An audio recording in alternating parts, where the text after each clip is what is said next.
Afternoon, everybody. Thank you for joining us. Hopefully some of you are able to have a little bit of lunch while you are listening in today. My name is Maria Gotch, and I am President and CEO of the Partnership Fund for New York City. And we are one of the sponsors of the FinTech Innovation Lab in New York. And I actually was one of the ones that founded the lab way back in 2010. So I have a lot of history here. And we're really excited for you to join us today. To learn more about the program, hopefully with the intention of some of you great entrepreneurs planning to apply and work with us in 2021 to meet the financial institutions of New York City. So we're joined today by Dave Gilmore, who is the CEO of Data Fleets. They participated in the last year's program, so he can speak both to the program and what it's like to go through the FinTech Lab in the virtual world. But we'll get to a conversation with David after we do a little bit of level set and background on the lab itself. So next slide, please. So at a very high level, this is structure. The FinTech Lab is an annual program. We do it once a year between April and June. And it really is a way for you as a FinTech or enterprise tech company to connect with some of the leading financial institutions, both banks, money management firms, insurance companies, and get really interesting engagement and feedback from senior executives at those institutions. We're typically tied in at the CTO or CIO level, and then they sort of connect you then to the relevant business units as needed. Next slide. We've had great success. The alums have raised a lot of money. And if you think about an enterprise company, you raise money when you get customers. And that really is what the FinTech Lab is all about, is helping you get some traction on the customer side, develop the relationship so that you can be in a position to go back with a product that is not what you think they want to buy, but what they actually want to buy. As I said, we've got 43 major institutions as our partners. The companies have created a lot of jobs, and one of the key statistics that we track at the end of the program is how many POCs or proof of concepts the companies leave the program with. And our 79 alumni have all left the program with over 280 proof of concepts. So each company typically leaves the program with a couple of POCs. Occasionally they, in 3 months, can get a customer, but that is very fast for enterprise. So we look at POCs as really that first step towards getting the customer. And then as you can see at the bottom there, we've had some great alums that have gone on to do great things, which we're very proud of. Next slide. So we'll go through the next three real quickly. This is the first two, next slide, are the financial institutions that are our partners. And then we have a number of venture capital funds that are around the table as well. So let's talk about the lab and what actually happens there. We talk about mentorship, and really what we're talking about is your ability to have in-depth conversations with a subset of those 43 institutions. But they have committed to us, and we do not charge those financial institutions to participate in this program. What we want and what we get and what they're willing to give us is something we consider far more valuable, which is their time and their expertise. And so those institutions that you saw in the previous slides are the key drivers of who gets into the class. So even if you just apply to the lab, your application will be reviewed by a subset of those institutions. So a mere application to the program gets you in front of those institutions. They then down select to a class of 10. It's consensus driven, and the companies that ultimately come into the program and are accepted are those where those institutions, those 43 banks and insurance companies, have expressed a high interest in working and spending time with the three companies. So you may have a great product, but if you're not resonating with them, we're not going to waste your time. But if you have a product that enough of the banks or insurance companies have said, wow, really interesting, we think it could be really relevant to us, that's really the kind of the final decision as to who gets into the program. And then each of those institutions selects one or two companies. So based on the ratio, you as a tech company get sort of 5 to 6 institutions. And those 5 or 6 are dedicated to you during the course of the 3 months. So they then bring in the right executives, the right business unit, and you have a chance to go around the institution with your product, talking to the relevant people and having them give you feedback on the product. We strongly advise that you do not use this as a selling opportunity, because if you do that, you really give up a lot of the benefits of the program. When you're selling, you're putting somebody on the other side of the table. When you're getting mentored, they come from the other side of the table to your side of the table. And they're there, and very much the spirit of the FinTech Lab is those institutions and all of our mentors are there to help you get your product into the best shape possible so that you can then go back after the program and hopefully sell the product. So the feedback is around the product market fit. What are the best use cases? If you have a data product, like which division of a large investment bank needs it today? Where's their budget for your product, or where's there not budget for the product? And then probably as important as all of those is an enterprise sale is a relationship sale. And so you have, by having that mentorship relationship and the other engagements, a chance to build really deep relationships that you will have for the rest of your company's life. In addition to that engagement, and that engagement with the financial institutions is really about 70% of the time that you're going to spend in the program. It's the bulk of what we think the value is. But we also have a group of fabulous mentors who are themselves entrepreneurs, and a couple have been senior executives. We've got 2 former regulators. They are available to answer those questions that you don't want to ask the banks or insurance companies. So how do I price my product? Not a question you want to ask your customer, but somebody who sold to them in the past. How do I deal with the regulators? Will my product be viewed a particular way by by a compliance department? So that group of mentors is available to engage with you on those kind of questions. In the real world, when we're not in sort of lockdown or virtual, we do provide office space. And if one of you, if you are in the program from out of town and you would like to set up a New York office, we can, even during this COVID time, we can work with you and accommodate that. And then in terms of sort of the cost, if you will, of the program, we take a de minimis warrant coverage. It's 0.5% of common stock warrants priced at market. And we, the partnership fund, take them. And as a nonprofit, basically, we look for that to cover our costs of running the program.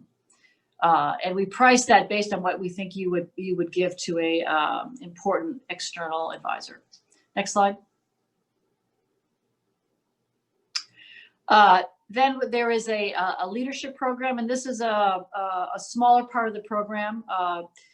It ends up being a couple of times a month for the 3 months, but it's an opportunity for you to learn and get some really practical advice around how do you price a proof of concept, how do you set it up, how do you navigate procurement. We actually have procurement officers in there sort of giving you some tricks of the trade about how to navigate them. We've had meetings with regulators in DC and New York. And then we also have some sessions, or a session with a very senior business leader in New York to help expose you to the broader benefits of being in New York City. Next slide. These are some of the mentors that I mentioned, all seasoned themselves, and they all spend a significant amount of time with the class. Next slide. These will be posted, so for those of you who are taking notes, you don't need to write so furiously. Now, in terms of who should apply, the sweet spot of a company is post-seed Series A if you're in a normal sort of funding route. So if you're building an enterprise product, you've probably needed some financing to get to a point where the product is done or in very late stage beta. And you're really at that point of the product being pretty much complete, but not absolutely everything has worked out. Have you worked out in the product market fit? The right use case, the right structure of the product, et cetera. That's really the sweet spot. Another class of company that has done very well in the lab are those that are coming from outside financial services with, say, more of a proven product. And you want to use the program as a way to understand what are the use cases and how do I enter the financial services market. So from time to time, we've had people that have come from the government, selling to the government, from pharma, from other marketing companies. But this is really a program for B2B, or if you have a B2C product and you want to think about white labeling it, so B2B2C would be another type of a company that for whom this program would be a good fit. Every year we sit down with our 43 institutions and we ask them what are their priorities. And so what you'll see on this page, and then when we get to the next page, these are the priorities for those on the financial services side, so the banks, the money management firms. This is not exclusive. So if you have an innovation that doesn't fall within this list, they also are very interested in seeing what they haven't thought of. So that should not prohibit you from sending us in an application. But this gives you a sense of sort of where their heads are at. And one comment I'll make about this is, in past years, there was an interest in seeing new technologies for their own sake, AI, machine learning, AR, VR. The shift in the last year has been, they've had a pretty good chance to survey the market, and now they want to see what those technologies are actually doing. What problems are they solving? So it's no longer, I've got a great AI tool. It is, what is that AI tool doing that can be helpful to that business? Next slide. And then this is the list for the insurance companies. We have 13 insurance companies that participate in the program, and we run the InsurTech track alongside the FinTech track. And we have found that that's the selection process is separate in the beginning part of it, but then it all comes together at the end. What we have found is often those of you, unless it's a very specific insurance application, sometimes what you're building in insurance can be of interest to the banks and vice versa. So we've actually found companies have come in thinking, oh, I want to sell to insurance companies, and the banks have been interested, and vice versa. So we have found that keeping those streams sort of melded together has resulted in very in positive things for the FinTech and InsurTech companies who've gone through the program. Next slide. So again, just to reiterate, it's classic FinTech, enterprise, InsurTech companies should apply, as well as perhaps non-FinTech growth stage companies that want to enter those verticals. You really need at least a beta version of your technology. If you're earlier than that, we would encourage you to come back when you have your beta version. You really need to be in a position to have technology that could be tested by one of the large institutions. That's really the point which you get the most out of the program. And again, as I said, the sweet spot is if you're typically between a seed and Series A, although we have had companies that have raised a Series B come into the program, perhaps they were selling to insurance and they wanted to sell to banks and vice versa. Next slide. And here are the key dates. So the applications opened earlier this week, and they are due on December 1st. So we give you the Thanksgiving holiday to finish things up. We're going to have finalist interviews at the beginning of February. Those that make the cut of that will come back and have a chance to do product demos in breakout rooms to all 43 institutions that show up. And then the program will run again virtually between April and June. Okay, I think that's it. So now we can go to our conversation with Dave. Hey, Dave, how are you? Hi, I'm fantastic. How are you, Maria? Good, good. Thank you for doing this. Of course. So, so you went through the program, and I'll just give I'll let you give your background. But you had a little bit of advantage of working for a company that had gone through the lab. So we'll get into that in a second. But why don't you give your background for the webinar? Absolutely, yeah. So I'm the CEO and co-founder of Data Fleets.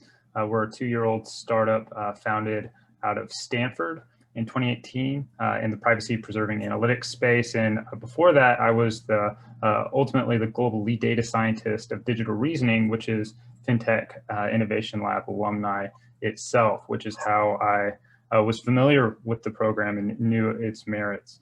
And yeah, happy to be sharing our experience at Data Fleets going through the lab this year. And then for the audience, Dave and I are gonna have a bit of sort of Q&A back and forth, and then we are gonna open it up to you. And so if you have questions, you can start putting them in the chat, and then we will try to get to as many of those as possible. So I assume you heard about the lab from Digital Reasoning. So as an employee of Digital Reasoning, not having been there when they went through it, sort of what was the chatter about the lab? When you were so Digital Reasoning was operating in government and then used FinTech Innovation Lab. It was sort of in that second class you described to enter into the financial services space.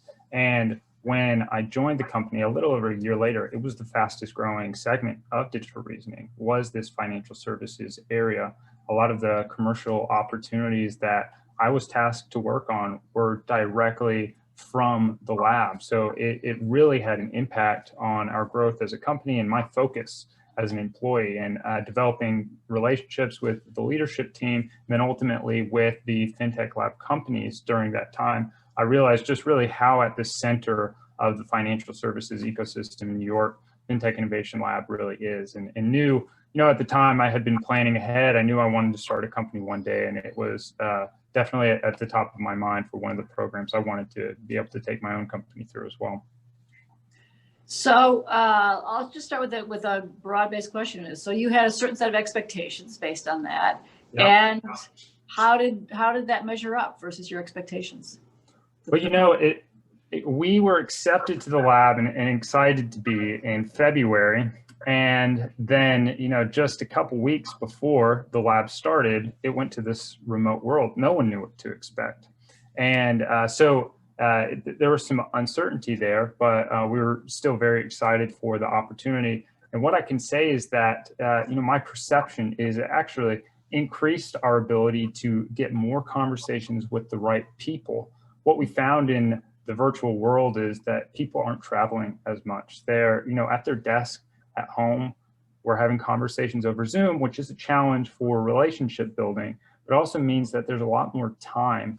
I recall we were able to get through all of the senior executive sponsored meetings within the first month of the program, which often can be difficult to do. But for us, it led to what I would say is more engagement, more time with the right people, more flexibility to explore other lines of business, et cetera, and relationships in the institutions that otherwise we might not have been able to.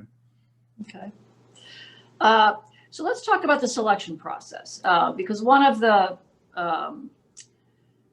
sort of, I would call a secondary selling point, but sort of a byproduct, is that even those companies that apply and get to a certain point in the program get something out of it.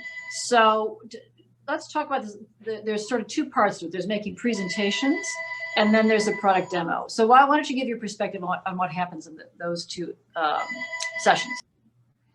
Yeah, well, I'd say it's the first thing I'll say is it really is representative of why FinTech Innovation Lab is different. It's not the lab like yourself, Maria, and the others evaluating companies like us, data fleets, and the other startups that are applying. It is the institutions themselves. And so one way to think of this is, when's the last time you had 25 of your target buyers all in the same room ready to talk to you about your product and giving you that airtime? It's really a unique experience. And then, planning for success and saying you're going to get to that demo day, you have, upwards of 4 hours in one-on-one conversations with each of them, getting to start developing relationships, hear about their questions, their concerns, their objections as well, being able to respond to them, whether you're working on finding product market fit, or if you're trying to seed sales relationships for the next stage of growth for your company. It's really just the application process alone. It forces a discipline in your messaging and then gives you so much exposure that's really rare, and is just the first step in what makes FinTech Innovation Lab so different from any of the other programs that are out there. And what I will say a little bit sort of peek behind the scenes is, because the class is selected by consensus, there have been some great companies that haven't gotten in because, two people, they really hit a pain point for two people, but, not 5 people. But every year, there's usually 1 or 2 companies that make it to that final stage. If they don't get in the program, but one of our partners says, that company was really interesting. Are you okay with us talking to them? And we're always happy to make that introduction So even those people that don't get accepted in the program per se, if there's a strong interest, because we are all about trying to build great companies, we're happy to make that introduction. And there have been some interesting things that have, for those companies that have come out of that. So now let's shift to the program.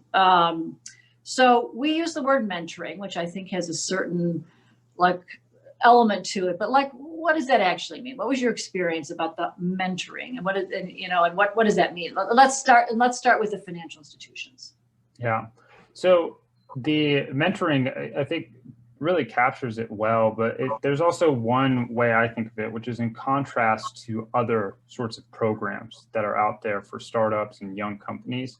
And it's just in a category of its own. And I've done lots of different, as an entrepreneur, I've done lots of different programs, and, some of them focus on things like, fundraising or your equity split with your co-founders and things like that. Like, none of that is the focus of FinTech and Innovation Lab. It's all about relationships and the getting on the other side of the table with people that are your target buyer. And it's really a rare opportunity to be able to do so. And what that looks like is, we had a chaperone at each of the institutions we were paired with. And these individuals, some of them, we were checking in with them weekly. And it's a rare opportunity to have someone that is on your side and introducing you to all of the key stakeholders for your product within an institution. And then after that call with, some CXO, with a CIO or the CTO or someone else, after that call, you get 10 minutes of their time, and they'll give you feedback and say, here's how you can improve your messaging. Here's what didn't land. Here's what you need to be aware of next time. And it's up to you to make sure you hear that feedback and you course correct if you need to. But it's a great opportunity if you take that feedback live in the moment and use it to refine. For us, it worked wonders on our messaging and allowed us to really build trust and catalyze relationships, even remotely, that otherwise take years to build. So as you know, when you all start the class, we spend a lot of time telling you, you cannot sell. Do not sell, please do not sell. And I know to an entrepreneur, the initial reaction is like, what are you talking about? Of course I have to sell. So, but we still work with you on making sure you don't sell. Talk about, why do we say that? Now that you've gone through this, and you did I would say you did a great job of sort of heeding that message. Why do we say that to people? Like, what do you get out of it if you sort of go into the program with that spirit? Yeah, I mean, we have 2 ears and 1 mouth. We need to use them proportionally. And the FinTech Innovation Lab is the best place to operate that principle because really what's so valuable about it is being able to learn so that you can, improve your sales strategy, improve your product.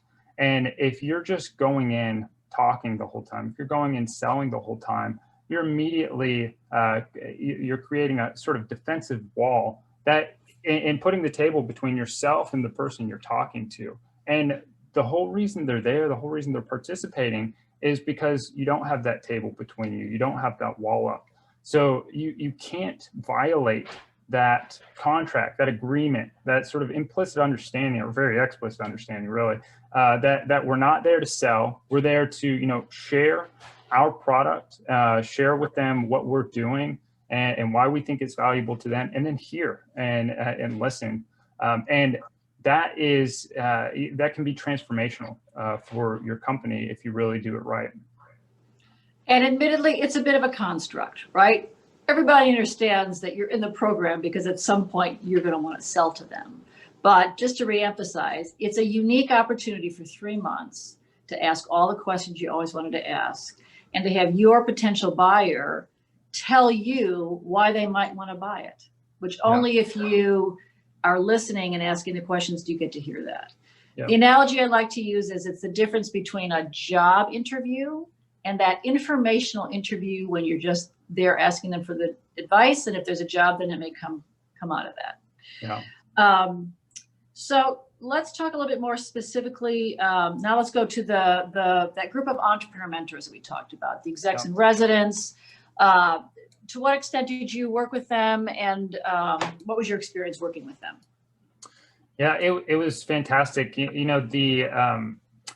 one of the points you made earlier, like things about pricing, for example, and different tips for navigating these institutions. Lots of these entrepreneur mentors either have sold to those institutions and or worked at these institutions and bought software from vendors and are now helping startups to understand how to navigate those enterprise sales cycles, to understand enterprise IT architecture, for example, and the landscape of other products, et cetera. And so there's a wealth of advice. You know, we're in the privacy preserving analytics space, which means we have to interface with a lot of different key constituents, including the legal and compliance, and understand the regulatory space. And so we really leaned in on some of the entrepreneur mentors that had experience there, and then also the regulators in residence. And it's a great complement to the actual meetings with the financial institutions. We had, to put it in perspective, we had 62 meetings with the institutions themselves, with over 150 stakeholders at the institutions, and 20 feedback sessions across the different entrepreneur mentors and the others in residence there that are a part of the FinTech Innovation Lab and program. And then what do you think, how has participation in the lab impacted your business? As you now think, we're now about 4 months afterwards. Yeah, so I'd say there's three huge things for us, and they're relationships, messaging, maturity, and talent have been really big for us. So on the relationships front, you know, enterprise sales cycles are all about relationships. And as I said before, it helps to really catalyze a lot of those. And if you use your time wisely and you listen, then you have a great opportunity to sort of instill credibility and trust in these relationships that lead to great opportunities. I mean, you know, 6 months from the start of the program, we completed our first POC with one of the FinTech Innovation Lab institutions, and that was directly from the FIL program. And we have others in the pipeline that we're kicking off within the next several weeks directly from FinTech Innovation Lab. So it's really, those relationships are key to those commercial opportunities, but they're what remain constant. On the messaging maturity side, that is, you know, it's like being in a pressure cooker, and you have to really rapidly refine. But when you think about product market fit or just your sales playbook, it's a unique opportunity to get to use your pitch and demonstrate your product across 4 or 5 different institutions quickly within a short period of time, and see, you know, what are the common interests they have, what are the common concerns, what are the common questions, et cetera, so that you can really focus on repeatability, not just really overfitting to a particular institution that you're working with. And then on the talent front, you know, talent really wants to see that you're working with great institutions and have a pipeline of great institutions that you're going to be working with. And the FinTech Innovation Lab gives access, you know, unique access to companies in early stages to be able to work with those sorts of great brand names. And DataFleets is fairly recent in their journey from the FinTech Lab, but just a note on now being alumni, the program does not end after the 3 months. And so there's a nice long tail. And what we do for companies is at least twice a year, we have calls where we bring back some of the alum who have made progress getting revenues with customers. And you get a chance to sort of put yourself back in front of that group of 43 institutions to give them an update. And as soon as you started to make progress and you've maybe gotten a big institution as a customer, the phenomenon is they all kind of want to know, well, really, what did they buy? And they also, the fact that you've gone through somebody else's procurement process gives them comfort that you've checked all the boxes that obviously you need to do if you're going to sell to a large institution. So it's an intense 3 months and then a long tail for the FinTech Lab. So there's more to come, Dave, for you and your team. Yeah, I'll say for those of you thinking of applying, I think of it as being on stage when you're working with any one of these institutions, because what's different about, you know, just working with an institution in isolation as a customer versus working with a FinTech Lab customer is that you literally, the results of your POC, et cetera, or the, you know, how it goes, the fact that you've gone through procurement, et cetera, like you said, Maria, people are listening and they're looking. So it's high stakes. If you perform well, that's a great opportunity for your business because it's not just one institution. You have a direct path to working with several others as well. Great. And so last question. So somebody gets in the program. If you had to think about the top 2 or 3 pieces of advice that you would give to a company and their senior management team to help them understand how to get the best out of the program, what would those be? Yeah, I would say some of them we've talked about. So, really heed the advice. Don't come in selling. You have to, of course, articulate your product and service, but listen and also take advantage of the unique opportunity to ask questions that otherwise you might not be able to ask. You can really, for example, you can ask, why wouldn't you be interested in this product? What was it about the pitch that rubbed you the wrong way? Or what are some alternatives that you would explore instead of this product, et cetera? Like really work on understanding and empathizing with the person that you're speaking with, and you'll get a lot out of it that way. Take it seriously. And really invest your time. It's, head above the rest, class of its own, completely different than any other accelerator you've ever done. So don't treat it like another accelerator, because if you treat it for what it is, which is really just unparalleled access to the right personas, the right people to develop key relationships with customers, then you're going to get a ton out of it. Great. And Dave also wrote a great blog about his experience, in which you can find that posted on the FinTech Lab website if you want to take back some reading material after this session. So we're going to move into some Q&A, and Dave, I'm going to give you the first question, then we'll go to those from the audience. Fantastic. Well, Maria, it's been great working with you during FinTech Innovation Lab, and it's amazing what you've built. I'm curious, what do you find to be the most rewarding aspect of having, both built and now run and grown FinTech Innovation Lab? So from the financial institution perspective, when we set this up, we were obviously in heavy recruitment mode, right? We had to get the institutions to agree to do this and spend time with us. And so we were in heavy recruitment mode for the first, say, 3 or 4 years. And I think that what's very gratifying is then we were able to stop recruiting, and the institutions that then have joined subsequent to that came to us. And so we initially launched with 10, and we now have 43. And so to us, that was a sign that this was becoming and has become a place where the financial institution sector wants to take a look and see what's happening and wants to participate. And we run this as a civic program. And we are about trying to create jobs in New York and create a very strong FinTech sector. That messaging has allowed us to maintain very senior engagement over the 11 years of the program. And so the fact that the financial institution world is coming to us because they're very interested in who's being selected by their peers is very gratifying about the program. And then personally, I love working with entrepreneurs. You guys are great. And so I love seeing you come in with, you've got a great product, interesting way of talking about it, but you need a little work. And so to then work with you and see the progress that you're able to make in the 3 months because of the feedback that we've set up is really gratifying. And when you see somebody, particularly when you get to demo day and you've you remember what the presentation was when they came in, and when they get to demo day and they nail it, it's great. It's very rewarding personally for me. So, all right, we've got a couple questions. The first was a question from about a company. It sounds like you haven't raised venture money and you've got a working model of your product. And so the question is there value for you to go through the program? It really has to do with how, not how much money you've raised. So there's no threshold about have you raised money or not. It's really what stage is your product at. So if it's something that is, as I said, kind of at a beta stage, that a large institution could say, yeah, we want to run it and do a little test, then you're absolutely at the point where you should definitely consider applying. So it's not a question of have you raised money, it's really where is the product.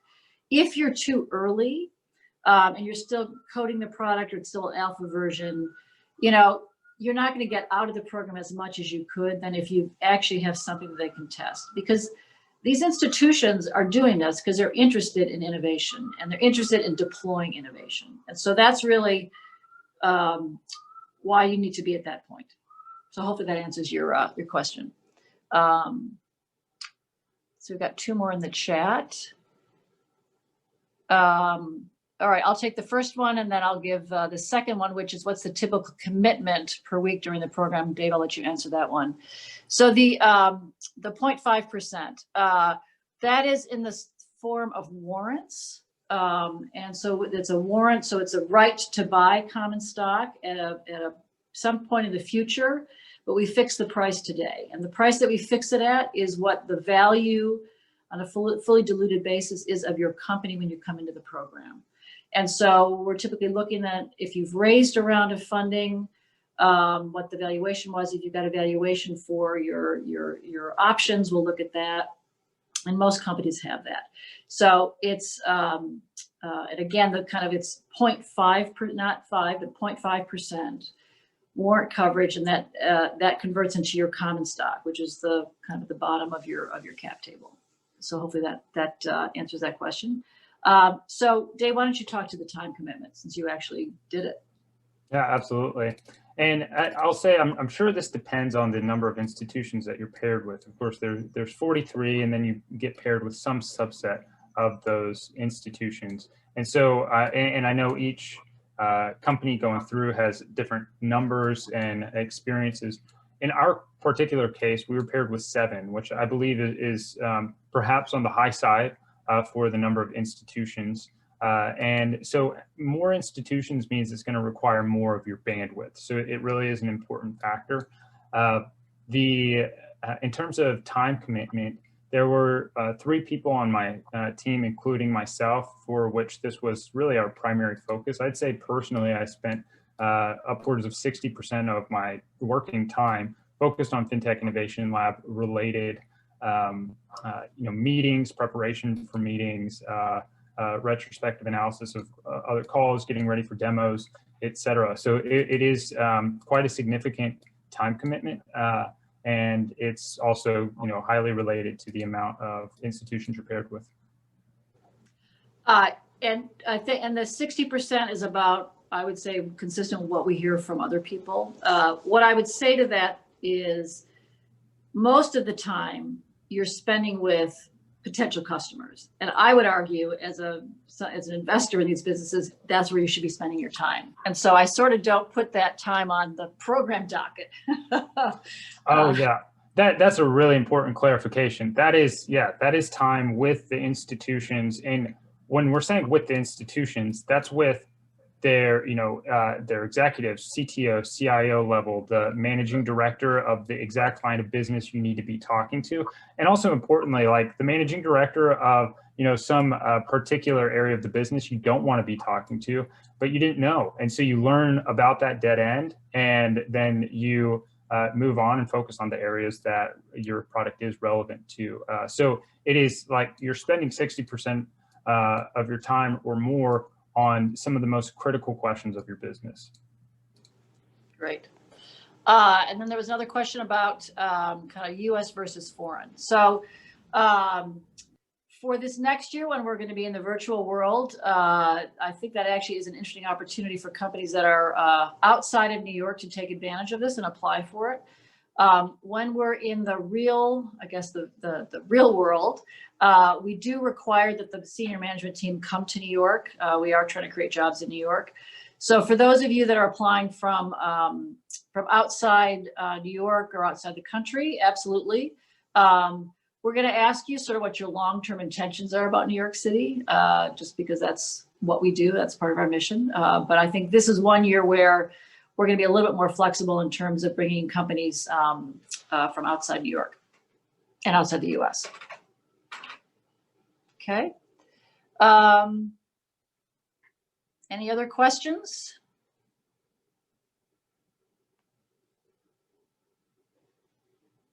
Okay. Guess hopefully we're very thorough for people. All right, so just a reminder, the applications are due December 1st. We have 2 more of these webinars, similar format, where we're going to have a conversation with one of the alums. But on November, I believe it's November 5th, we're going to have a sort of formal information session. That will be a little bit of a broader panel. And you'll have a chance to hear from some of the financial institutions that participate in the program and get their perspective on why they participate, what they get out of it, and how they like to engage with financial institutions. And also some of the mentors that we talked about. So hopefully you can join us for that as well. All the signups are on the FinTech Innovation Lab website, as is the application. So thank you all for joining us, and we hope to see your applications following December 1st. And Dave, thanks very much for taking the time out of your day, and we'll talk to you soon. Thanks, everybody.